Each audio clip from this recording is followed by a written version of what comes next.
Hello అండి, నమస్తే. Welcome back to food is life. నేను మీ స్వాతిని. ఈరోజు మనం చూడబోయే రెసిపీ ఏంటి అంటే బాంబే చట్నీ.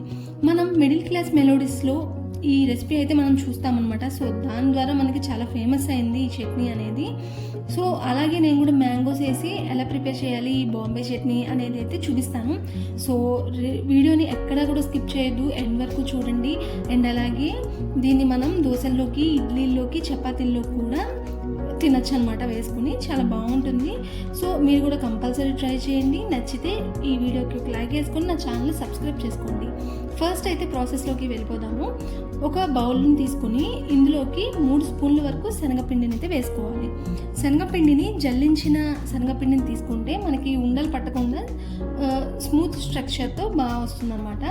అలాగే ఇందులోకి చిటికెడు పసుపు, అలాగే సరిపడినంత ఉప్పు, కారము, 1/2 స్పూన్ వరకు గరం మసాలా వేసేసుకుని దీనిలోకి మనం ఒక 10 నిమిషాల పాటు గోరువెచ్చని నీటిలో చింతపండుని చిన్న అరచెక్క నిమ్మకాయ అంతా తీసుకుని దాన్ని నానబెట్టుకోవాలి 10 నిమిషాల పాటు.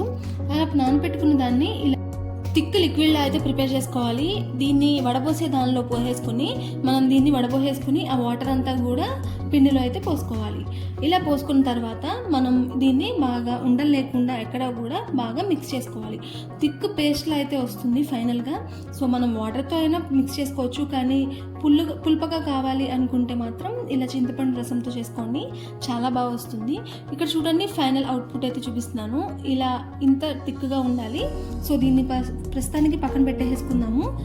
ఇప్పుడు కడాయిలోకి ఒక 2 నుంచి 3 స్పూన్ల వరకు ఆయిల్ని తీసుకున్నాను.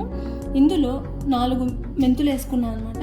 అలాగే ఇందులో 1 స్పూను పచ్చిశనగపప్పు, స్పూను మినప్పప్పు, అలాగే 1/2 స్పూన్ వరకు ఆవాలు, అలాగే 1/2 స్పూన్ వరకు జీలకర్ర వేసుకుని బాగా వేయించుకోవాలి. లో ఫ్లేమ్లో వేయించుకోండి, అప్పుడే అన్నీ కూడా బాగా వేగుతాయి అన్నమాట, లేదు అంటే మాడిపోతుంది. సో ఇలా వేసేసుకున్నాం కదా ఇందులోకి. సో ఇవన్నీ కూడా వేయించుకోవాలి. ఇవి ఒక 50% వరకు ఉడికిన తర్వాత, వేగిన తర్వాత ఇందులోకి 2 ఎండుమిరపకాయలను వేసుకున్నాను. సో ఇలా 2 ఎండుమిరపకాయలను వేసుకుని వీటిని కూడా బాగా మిక్స్ చేసుకుని బాగా వేయించుకోవాలన్నమాట. సో ఇవి కాస్త వేగిన తర్వాత ఇందులోకి పచ్చిమిరపకాయలను కూడా ఇలాగా 2గా మధ్యకి కట్ చేసేసుకుని ఒక 3-4 వేసుకున్నాను అనమాట. అలాగే ఇందులోకి సన్నగా తరుక్కున్న వెల్లుల్లిపాయ ముక్కలు అండ్ అలాగే సన్నగా తరుక్కున్న అల్లం ముక్కలు కూడా వేసుకుని మంచిగా ఒకసారి బాగా కలుపుకోవాలి. ఇలా వేయించుకున్న తర్వాత ఇందులోకి పొడుగ్గా తరుక్కున్న ఉల్లిపాయ ముక్కలను కూడా వేసుకుని వేయించుకోవాలి. ఫైనల్గా ఉల్లిపాయ ముక్కలు లాస్ట్లో వేసుకోవాలి. ఆ తర్వాత ఇందులోకి ఇలా చిన్న ముక్కలుగా కట్ చేసుకున్న మ్యాంగో కూడా వేసుకుంటున్నాను. మనం చింతపండుతో ఆల్రెడీ గుజ్జు ప్రిపేర్ చేసుకున్నాం కాబట్టి ఇక్కడ మామిడికాయని చిన్న ముక్కలుగా కొన్ని వేసుకున్నాను.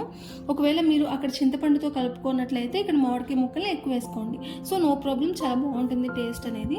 సో ఇవన్నీ కూడా బాగా వేసుకున్న తర్వాత మనం ఆల్రెడీ రెడీ చేసి పెట్టుకున్న శనగపిండి, చింతపండు మిశ్రమాన్ని ఇందులోకి వేసేసుకున్నాను. 1 గ్లాసు పిండికి 1 గ్లాసు వాటర్, అంటే మనం కప్పుతో తీసుకున్నాము. సో 1 కప్పు మిశ్రమానికి 1 కప్పు వాటర్ పోసేసుకుని దగ్గర పడేంత వరకు బాగా కలుపుకుంటూ ఉండాలి. ఉప్పు కారాలు ఏమైనా తక్కువైతే ఇక్కడే చూసుకుని వేసుకోవచ్చు. సో దీన్ని మనం బాగా థిక్గా అయ్యేంత వరకు ఇలా స్పూన్తో కలుపుకుంటూ ఉండాలి, లేదు అంటే అడుగంటిపోతుంది. సో మనకి టేస్టీ అయిన బాంబే చట్నీ అయితే ప్రిపేర్ అయిపోయింది. సో మ్యాంగో వేసి చేసాం కాబట్టి ఇది ఇంకా టేస్ట్ చాలా బాగా వచ్చింది. సో ఈ సమ్మర్లో మీరు కూడా కంపల్సరీ ఈ మ్యాంగో చట్నీని ప్రిపేర్ చేసుకోండి. అండ్ అలాగే నా ఛానల్ సబ్స్క్రైబ్